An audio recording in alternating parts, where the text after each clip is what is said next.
原来是你，臭猴子！三途河承载着生灵之欲，只要前往。Halo teman-teman yang budiman, apa kabar kalian hari ini? Semoga kalian dalam keadaan sehat-sehat selalu. Jumpa lagi bersama Kopi Wi-Fi Channel. Di video kali ini saya akan melanjutkan alur cerita film Monkey King The One and Only Part 2. Film Monkey King ini masih seputaran perjalanan Monkey King menemani gurunya ke barat untuk mencari kitab suci. Yuk gak usah pakai lama, kita langsung mulai aja alur cerita film ini. Dan setelah nonton kalian jangan lupa like, komen yang positif, dan subscribe. Selamat menonton dan terima kasih. Cekidon.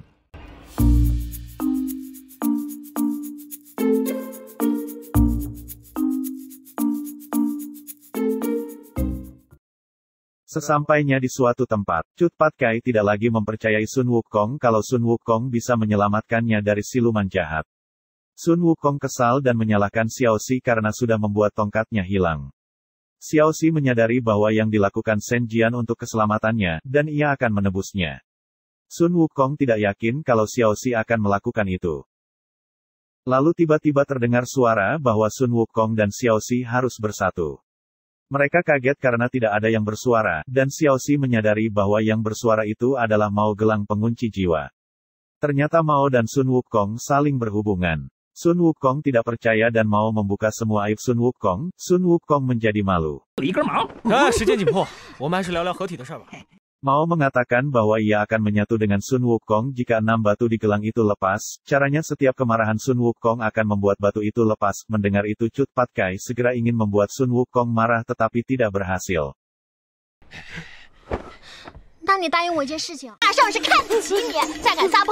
Sun Wukong menyerah, lalu Mao mengatakan bisa dengan cara lain yaitu dengan kapak surgawi yang digunakan Chen Xiang membelah Gunung Hua untuk menyelamatkan ibunya dan disimpan di Gunung Erlang, itu bisa langsung menghancurkan gelang pengunci jiwa.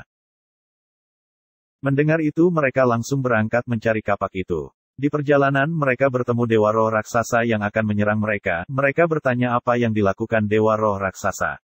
Dewa Roh Raksasa menceritakan bahwa ia ditugaskan memberantas siluman, malah kekuatan sihirnya dihisap habis oleh siluman itu. Sun Wukong menebak bahwa itu Shen Jian dan Dewa Roh Raksasa itu mengiyakan. Mereka menanyakan rencana Dewa Roh Raksasa. Setelah mengetahui rencana Dewa Roh Raksasa, Sun Wukong dan Cut Pat Kai menyandera Dewa Roh Raksasa juga. Shen Jian melihat mereka menuju Gunung Erlang. Ia menyuruh pasukannya segera berkumpul dan menuju Gunung Erlang. Sun Wukong, Cut Pat Kai, Xiaoxi dan Dewa Roh Raksasa beristirahat di sebuah rumah. Ternyata lengan Xiaoxi terluka karena dipukul oleh Sun Wukong. Karena merasa bersalah Sun Wukong mencarikan tanaman-tanaman untuk dibuat obat herbal. Saat mengumpulkan tanaman Sun Wukong merasa seperti senang karena seperti merasakan kebebasan. Mau menanyakan mengapa Sun Wukong mengikuti Biksu Tang mencari kitab suci. Sun Wukong menjawab bagaimana bisa bebas kalau ia tidak ikut Biksu Tang mencari kitab suci. Dan mau menanyakan apa yang akan dilakukan Sun Wukong setelah berhasil mengantar Biksu Tang mendapatkan kitab suci. Sun Wukong bingung menjawabnya karena dia juga tidak tahu apa yang akan dilakukannya setelah itu. Tiba-tiba Xiaoxi muncul dan mengatakan jika tidak ada rencana maka pergi bersamanya ke Gunung Buah dan Bunga. Sun Wukong kaget kalau Xiaoxi bisa sampai di situ. Xiaoxi sampai di situ karena Cut Pat Kai sudah tertidur, dan Sun Wukong sudah menebak itu. Sun Wukong heran mengapa Xiaoxi tidak melarikan diri selagi ada kesempatan. Dan Xiaoxi menjawab bahwa ia sudah berjanji akan menebus dosa Shen Jian. Sun Wukong menanyakan alasan mengapa Xiaoxi ingin sekali pergi ke Gunung Buah dan Bunga. Xiaoxi mengatakan bahwa ia dan Shen Jian bisa tinggal di sana tanpa memikirkan kayangan akan mengejar mereka. Sun Wukong mengatakan kayangan tidak akan pernah melepaskan mereka, jika mereka ke sana justru gunung buah dan buah akan menjadi neraka di dunia. Mendengar itu Xiao Xi menjadi sedih. Tetapi tidak masalah buat Xiao Xi, ia akan berusaha mencari tempat tanpa rasa khawatir. Sun Wukong tidak yakin ada tempat seperti itu, Xiao Xi mengajak Sun Wukong mencari tempat itu secara bersama-sama. Sun Wukong kaget mendengarnya dan Xiao Xi menjadi malu. Xiao Xi penasaran dan bertanya pada Sun Wukong mengapa Chen Xiang membelah gunung untuk menyelamatkan ibunya. Lalu Sun Wukong menceritakan bahwa San Zhengwu adalah seorang dewi. Dan ia melahirkan Chen Xiang dengan seorang manusia dan menyinggung langit, oleh karena itu San Zhengwu dikurung di bawah gunung Hua, lalu Chen Xiang berlatih keras untuk mengalahkan pamannya dan menyelamatkan ibunya. Xiao Xi senang mendengar cerita Chen Xiang dan ia sangat menyesal tidak mengetahui orang tuanya. Sun Wukong berusaha mengobati tangan Xiao Xi, ia mengunyah tanaman herbal yang ia cabut tadi. Xiao Xi menanyakan tanaman apa itu dan Sun Wukong mengatakan itu tanaman herbal. Setelah itu Xiao Xi mengamatinya dan mengatakan bahwa yang dikunyah Sun Wukong adalah tanaman rumput nyonya dan rumput lawan kata. Tak lama Sun Wukong menjadi seperti ibu-ibu rempong. Lalu Sun Wukong kembali ke tempat Cut Pat Kai dan Dewa Roh Raksasa berada. Dan Sun Wukong masih bertingkah seperti ibu-ibu. Ternyata anak buah Shen Jian sudah di sana menyandera Cut Pat Kai dan Dewa Roh Raksasa. Xiao Xi marah pada anak buah Shen Jian, tetapi anak buah Shen Jian mengatakan bahwa ini semua atas perintah Shen Jian. Sun Wukong masih dengan cara bicaranya seperti ibu-ibu, tidak tahan mendengar Sun Wukong berbicara seperti itu. Anak buah Shen Jian memukul Sun Wukong. Xiao Xi ingin membantu Sun Wukong tetapi anak buah Shen Jian yang lain menghalanginya. Xiao Xi hanya dapat melihat Sun Wukong disiksa. Diperlakukan begitu Sun Wukong menjadi marah, ia berubah menjadi jahat dan berusaha membunuh Xiao Xi. Xiao Xi menyuruh Cut Pat Kai dan Dewa Roh Raksasa mencari Chen Xiang. Xiao Xi akan mengalihkan perhatian Sun Wukong. Tak lama Sun Wukong melepaskan Xiao Xi, dan digunakan Xiao Xi untuk lari. Sun Wukong tidak diam saja, ia mengejar Xiao Xi. Dan Sun Wukong mendapatkan Xiao Xi, lalu kembali mencekiknya. Tiba-tiba seorang wanita datang membantu Xiao Xi, dan melepaskan Xiao Xi dari cengkraman Sun Wukong. Seorang wanita itu lalu mengeluarkan mantranya ke Sun Wukong. Xiao Xi yang melihat itu berusaha menghentikannya, dan wanita itu menghentikan mantranya itu. Perlahan Sun Wukong berubah bentuk menjadi manusia. Wanita itu memarahi Xiao Xi karena Sun Wukong ingin membunuhnya tetapi justru Xiao Xi membantunya. Lalu Sun Wukong menyapa wanita itu dengan sebutan San Zhenwu dan menanyakan di mana keberadaan Chen Xiang.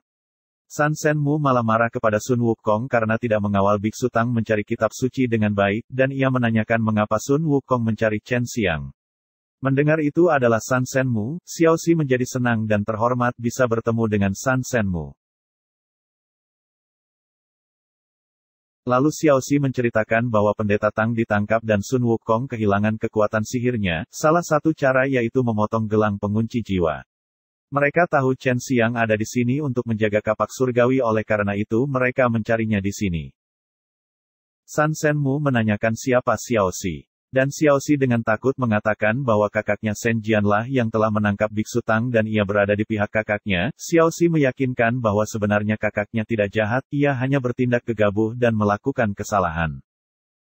San Zhenwu mengetahui kalau Xiao Xi memang tulus membantu, lalu San Zhenwu memberitahu sebuah cara yaitu Xiao Xi harus pergi ke sungai Sanzu dan menggunakan lentera teratai untuk memadamkan api keinginan Shen Jian, dan itu dapat menaklukkannya tanpa harus bertarung. Ternyata Shen Jian dulunya adalah dewa penjaga sungai Sanzu dan berlatih menjadi siluman. Belum selesai San Zhenwu menjelaskan, Shen Jian muncul dan mengambil lentera teratai. Dan Shen Jian membuat seolah-olah Sun Wukong satu komplotan dengannya. Dan San Zhenwu mengira mereka memang satu komplotan. Sun Wukong kesal dan memarahi Shen Jian. Xiao Xi maju dan berusaha membuat Shen Jian menghentikan semua perbuatannya. Shen Jian tidak peduli. Xiao Xi mengingatkan Shen Jian saat ia menolong Shen Jian pada saat itu bukan agar Shen Jian membalas dendam, jika tahu begitu Xiao Xi tidak akan menghalang guntur itu.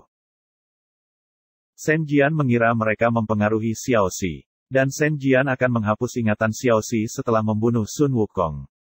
Xiao Xi menjadi kaget mendengar itu. Dan bertanya Shen Jian pernah menghapus ingatannya. Shen Jian mengatakan bahwa ia sudah menghapus semua ingatan buruk Xiaoxi. Mendengar itu Xiaoxi menjadi kesal dan mendorong Shen Jian. San Shenmu segera menyuruh mereka mencari Chen Xiang. Sun Wukong dan Xiaoxi segera pergi mencari Chen Xiang. Sementara San Shenmu berusaha melawan Shen Jian. Para anak buah Shen Jian berusaha mencari Cut Patkai dan Dewa Roh Raksasa. Lalu mereka bertemu dengan Dewa Gunung yang terikat. Tiba-tiba Cut Patkai berusaha menyerang mereka dan Dewa Gunung yang saat itu melihat kejadian itu menjadi marah dan berusaha melepaskan rantainya. Anak buah Shen Jian pergi, dan Dewa Roh Raksasa datang. Ia melihat seseorang yang terikat itu dan ia memanggil Chen Xiang. Cut Patkai kaget kalau itu Chen Xiang. Dan Chen Xiang berhasil melepaskan diri dari rantainya. Lalu mendorong Cut Patkai dan Dewa Roh Raksasa. Tak lama Sun Wukong dan Xiaoxi datang. Sun Wukong maju ingin menyapa Chen Xiang tetapi malah Chen Xiang memukulnya. Chen Xiang berusaha membunuh Sun Wukong. Karena tidak tahan melihat perkelahian Sun Wukong dan Chen Xiang, Xiaoxi menghalangi dengan menggunakan ekor rubahnya. Chen Xiang berbalik dan akan memukulkan kapaknya ke arah Xiaoxi, tetapi Sun Wukong menghalanginya. Dan tiba-tiba mereka bertiga terjatuh, serta kapak surgawi masuk ke dalam gelang emas milik Shen Jian. Ternyata Shen Jian yang membuat mereka terjatuh. Dan Shen Jian mengancam Sun Wukong bahwa Sun Wukong akan mati hari ini. Sun Wukong yang mendengar itu menantang Shen Jian dan maju ke arah Shen Jian. Sementara itu Shao Wujing mengeluarkan kekuatannya membuka rantai kurungannya dan Biksu Tang. Biksu Tang kaget karena ternyata Shao Wujing bisa melakukan hal tersebut. Mereka keluar dari pintu gerbang yang ternyata Shen Jian bersama anak buahnya sudah membawa Sun Wukong dan lainnya. Terpaksa Biksu Tang dan Shao Wujing harus kembali ke kurungan mereka bersama Cut Patkai. Shao Wujing kaget mengapa Sun Wukong berubah. Cut Patkai menceritakan bahwa tadi di Guanung Erlan, Sun Wukong bukan menghabisi Shen Jian malah ia memohon pada Shen Jian sampai membersihkan sepatu Shen Jian. Xiaoxi yang tadi melihat itu marah pada Sun Wukong, dan Shen Jian membuat Xiaoxi pingsan. Dan di sana juga Shen Jian menyuruh Sun Wukong membunuh Chen Xiang. Sun Wukong seperti orang lain, ia menuruti perintah Shen Jian dan membunuh Chen Xiang. Setelah itu mereka balik menuju ke tempat Shen Jian. Mendengar cerita Cut Patkai, Biksu Tang hanya mengelus dadanya. Tak lama Sun Wukong datang membawakan mereka makanan. Sun Wukong bersikap kasar pada Biksu Tang dan kedua adik seperguruannya, karena mengetahui Shen Jian mengawasinya dari jauh. Xiaoxi sudah sadar dari pingsannya. Tetapi Shen Jian menguncinya di kamar. Pada saat Xiaoxi akan keluar ia tidak bisa keluar. Xiaoxi langsung merubah dirinya menjadi rubah dan mencari jalan keluar. Xiaoxi melihat Sun Wukong diperintah-perintah oleh anak buah Shen Jian. Setelah anak buah Shen Jian pergi Xiaoxi mendekati Sun Wukong. Lalu Sun Wukong meminta Xiaoxi membukakan rantainya. Xiaoxi ternyata sudah tidak mengenali Sun Wukong. Sun Wukong kelabakan karena Shen Jian sudah menghapus ingatan Xiaoxi. Sun Wukong mencari cara agar Xiaoxi mengingatnya lagi. Xiaoxi tetap tidak mengingatnya, hingga Sun Wukong mengingatkan tentang buku milik Xiaoxi. Xiaoxi kaget mengetahui Sun Wukong mengetahui tentang buku miliknya itu. Ternyata Sun Wukong sudah menandatangani buku Xiaoxi. Xiaoxi berteriak kegirangan. Sun Wukong membuat Xiaoxi berhenti berteriak agar anak buah Shen Jian tidak mendengarnya. Tetapi Xiaoxi bingung kenapa Sun Wukong bisa dikurung di situ. Lalu Sun Wukong mengajak Xiaoxi ke suatu tempat. Belum sempat keluar tiba-tiba Shen Jian datang dan menanyakan kemana mereka akan pergi. Shen Jian sadar kalau Sun Wukong ternyata berpura-pura. Lalu Xiaoxi menanyakan mengapa Shen Jian mengurung Sun Wukong. Shen Jian hanya mengatakan bahwa yang diidolakan oleh Xiaoxi sebenarnya sudah mati. Mendengar itu Xiaoxi menjadi marah, lalu Shen Jian mengambil buku Xiaoxia dan merobeknya. Melihat itu Sun Wukong menegurnya tetapi Shen Jian tidak peduli. Shen Jian malah menyuruh anak buahnya mengurung Sun Wukong, sebelum dibawa Sun Wukong memberikan gelang pengunci jiwa pada Xiaoxi. Xiaoxi kembali ke kamar dan terus berpikir mengapa Shen Jian menjadi sangat kasar. Dan Xiaoxi heran mengapa ia tidak mengingat apapun. Lalu Mao sang penjaga gelang pengunci jiwa menanyakan apakah Xiaoxi tidak mengenalinya juga. Berpindah ke Sun Wukong, ia dikurung bersama dengan yang lainnya. Shao Wujing begitu kesal pada Sun Wukong. Tetapi Cut Patkai mengatakan bahwa sebenarnya Sun Wukong sedang bersandiwara untuk menyelamatkan mereka. Yang tadi ia ceritakan adalah bohong agar Shen Jian yang sedang mengawasi mereka percaya. Singkat cerita, Xiaoxi mencari lentera teratai yang diambil Shen Jian tadi, ia mengetahui itu dari Mao. Pada saat yang sama Shen Jian muncul bersama anak buahnya, Xiaoxi langsung bersembunyi. Anak buah Shen Jian mengatakan bahwa Biksu Tang sudah siap untuk dimaksa. Shen Jian menyuruh anak buahnya melakukan itu tanpa diketahui oleh Xiaoxi. Lalu anak buah Shen Jian pergi. Xiaoxi kesal mendengar perkataan Shen Jian, dia keluar dari persembunyiannya dan Shen Jian melihatnya. Xiaoxi pergi dengan kesal dan Shen Jian berusaha membujuknya dan para pengawal mengejarnya. Xiaoxi pergi ke kurungan besi dan membebaskan Sun Wukong bersama yang lainnya. Sun Wukong mengira Xiaoxi sudah mengingat semua kejadian. Xiaoxi tidak mengingat apapun juga, lalu Xiaoxi memberikan Sun Wukong gelang pengunci jiwa dan lentera teratai. Sun Wukong membuka pintu air dengan lentera teratai. Lalu Shen Jian datang dan akan menyerang Sun Wukong, Xiaoxi berusaha menghalanginya tetapi Sun Wukong menghalangi kembali. Dan Sun Wukong terjatuh di pintu air yang ia buka tadi. Melihat itu Xiaoxi lompat mengikuti Sun Wukong. Xiaoxi berusaha menggenggam tangan Sun Wukong. Saat menggenggam tangan Sun Wukong, Xiaoxi bisa mengingat semuanya. Sun Wukong dan Xiaoxi sudah sampai di sebuah tempat. Sun Wukong terlihat terluka sangat parah tetapi mereka harus segera mengambil lentera milik Shen Jian jika ingin menghentikan Shen Jian. Tiba-tiba siluman yang tadi berkelahi dengan Sun Wukong muncul. Ia sekarang penjaga sungai Sanzu. Semua lentera di situ adalah milik seseorang, semakin bersinar semakin tinggi keinginan mereka. Lalu siluman itu menunjukkan lentera milik Sun Wukong. Ternyata walau Sun Wukong berhasil mendapat kitab suci, ia tidak akan bisa bebas. Sun Wukong kesal dan berusaha melepaskan gelang yang ada di kepalanya. Xiaoxi menjadi kasihan pada Sun Wukong. Dan Xiaoxi menanyakan bagaimana dengan lentera miliknya. Siluman itu mengatakan bahwa dulu lentera Xiaoxi begitu redup tetapi akhir-akhir ini terlihat lebih berwarna.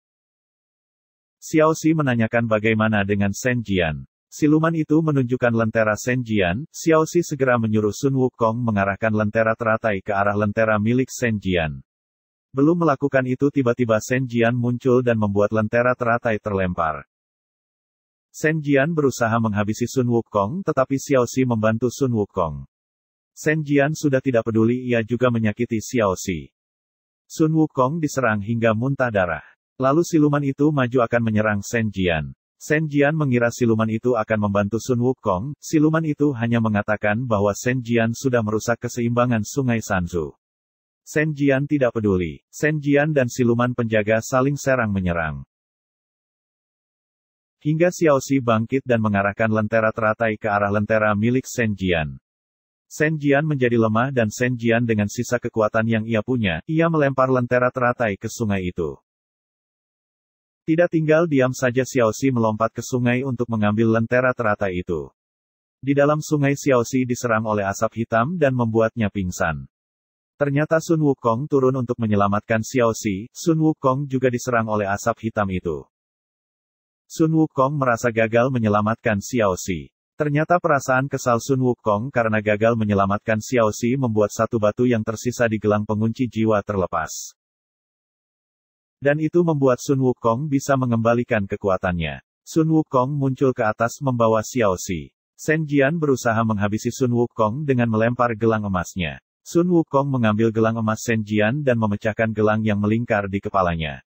Shen Jian menjadi heran. Sun Wukong senang ia bisa terbebas. Dan Shen Jian terus berusaha menyerang Sun Wukong dengan kekuatan yang ia miliki. Xiaoxi sadar dan melihat Sun Wukong dapat mengambil tongkatnya di dalam gelang emas milik Shen Jian. Dan Sun Wukong memukul Shen Jian dengan tongkat miliknya. Shen Jian terluka parah dan Xiaoxi menghampirinya. Shen Jian meminta maaf pada Xiaoxi, setelah itu tubuh Shen Jian berubah menjadi asap hitam. Xiaoxi menjadi sedih dan marah. Sun Wukong berubah, melihat Xiaoxi seperti itu ia menertawai Xiaoxi. Ternyata di dalam tubuh Sun Wukong itu adalah Mao yang terobsesi dengan kekuasaan. Mao mengendalikan tubuh Sun Wukong. Xiaoxi memohon pada Mao agar menjaga sikapnya dan Mao tidak peduli. Xiaoxi menyerang Mao dan Mao mengetahuinya, ia melempar Xiaoxi hingga berdarah. Sun Wukong bertarung dengan Mao yang ada di tubuhnya. Sun Wukong berusaha kembali menjadi dirinya. Tetapi Mao tetap tidak ingin keluar. Hingga Mao menyakiti Xiaoxi dan Sun Wukong menjadi marah, hingga Mao bisa terlempar keluar. Tetapi Xiaoxi sudah terluka sangat parah. Xiaoxi ingin Sun Wukong berjanji membantu Biksu Tang mencari kitab suci dan mencari tempat tanpa rasa khawatir. Tak lama tubuh Xiaoxi berubah menjadi asap dan berubah menjadi gelang kepala. Dan Sun Wukong memakainya. Sun Wukong bersama Biksu Tang dan kedua adik seperguruannya membuat kebaikan. Sun Wukong melanjutkan perjalanannya mencari kitab suci bersama Biksu Tang dan ia berubah menjadi pribadi yang lebih baik. Okelah teman-teman, sekian dulu alur cerita film kali ini. Semoga kalian terhibur, maaf jika ada kata-kata yang kurang berkenan. Sampai jumpa di video alur cerita selanjutnya. Terima kasih.